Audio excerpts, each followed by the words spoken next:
Assalamualaikum warahmatullahi wabarakatuh. Semoga kita senantiasa dalam lindungan Allah Subhanahu wa Ta'ala. Adik-adik mahasiswa, pada mata kuliah Kaidah Hukum Fikih kita mencoba untuk pada pertemuan hari ini kita akan mencoba untuk menganalisis kaidah-kaidah fikih yang terkait dengan perekonomian. Dan hari ini kita spesifik pada kaidah bahaya harus dihilangkan. Menganalisis kaidah bahaya yang harus dihilangkan. Sebagaimana pada pertemuan yang awal ya, kita dikenalkan ada kaidah 5 kaidah induk dalam qawaidul fikih ya. Salah satunya adalah kemudharatan itu harus dihilangkan. Ad-dararu yuzal. Kemudian la dirar wala dirur ya.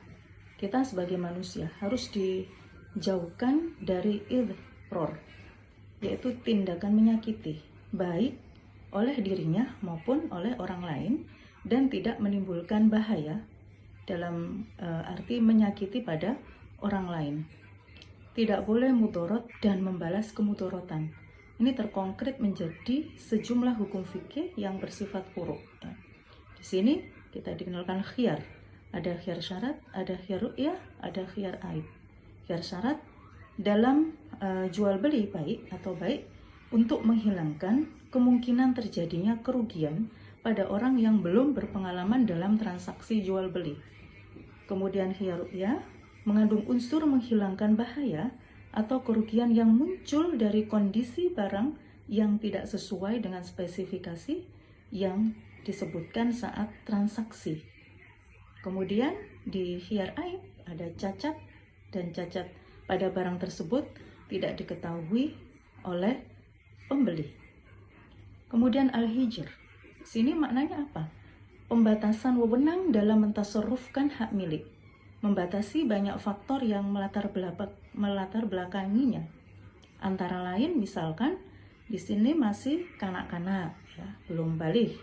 Kemudian kehilangan akal atau gila, kemudian al-ghaflah atau lalai, dan idiot ya. Mekanisme al-hijr yang diterapkan untuk ini kenapa? Ini diterapkan untuk memelihara kemaslahatan mereka sendiri dan menghindari bahaya pengeksploitasian mereka.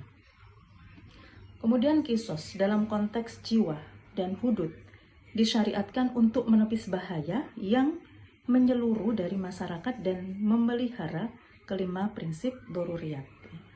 Kemudian demi kemaslahatan umum maka disyariatkanlah berbagai hukuman takzir guna mencegah bahaya sosial maupun bahaya individual. Nah, di sini kita juga dikenalkan kaidah-kaidah yang terkait dengan darurat. Segala mudarat harus dihindarkan sedapat mungkin. Contohnya apa? Akad yang sesuai dengan syariah adalah akad yang tidak mengandung gharar atau ketidakjelasan yang mengarah kepada penipuan. Kemudian ada mengandung unsur maisyir atau perjudian yang jelas dilarang. Kemudian mengandung riba juga dilarang, zulm atau penganiayaan, riswa, suap, dan mengandung barang yang haram dan ada unsur kemaksiatan. Kemudian di sini kita juga dikenalkan ya, dalam kajian kontekstual kita ada kebolehan membedah perut mayat seorang perempuan untuk mengeluarkan bayi yang dikandungnya apabila kemungkinan bayi tersebut masih hidup ya. Tentunya misalkan perempuan tersebut atau ibu tersebut dalam kondisi sudah tidak bernyawa lagi. Darul mafasid muqaddim ala jalbil masolih. Mencegah mafsadat atau kerusakan harus didahulukan daripada mengambil kemaslahatan. Kemudian misalkan keperluan itu ada dalam kaidah keperluan itu dapat menduduki posisi darurat. Itu contohnya apa? Pada dasarnya dalam akad jual beli hanya diperbolehkan atau dianggap sah apabila syarat dan rukunnya telah terpenuhi. Di antaranya ialah bahwa objek akad jual beli telah terwujud, ada wujudnya. Tanpa suatu alasan yang bersifat darurat atau keperluan yang mendesak, tidak boleh diadakan keringanan dengan penyimpangan dari hukum tersebut ya. Dan kita tahu ad-darurah tubihul mahdhurat. kemudaratan itu membolehkan hal-hal yang dilarang. Ini juga dikenalkan di dalam kaidah hukum fikih.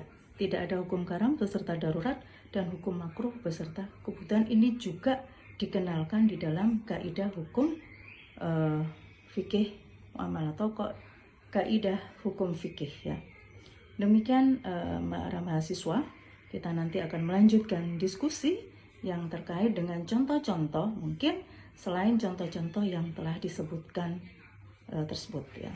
Dan insya Allah nanti akan dihubungkan, dihubungkan dengan konteks nyata dalam kehidupan sehari-hari. Demikian, mudah-mudahan bermanfaat. Ihdinas siratal mustaqim. Assalamualaikum warahmatullahi wabarakatuh.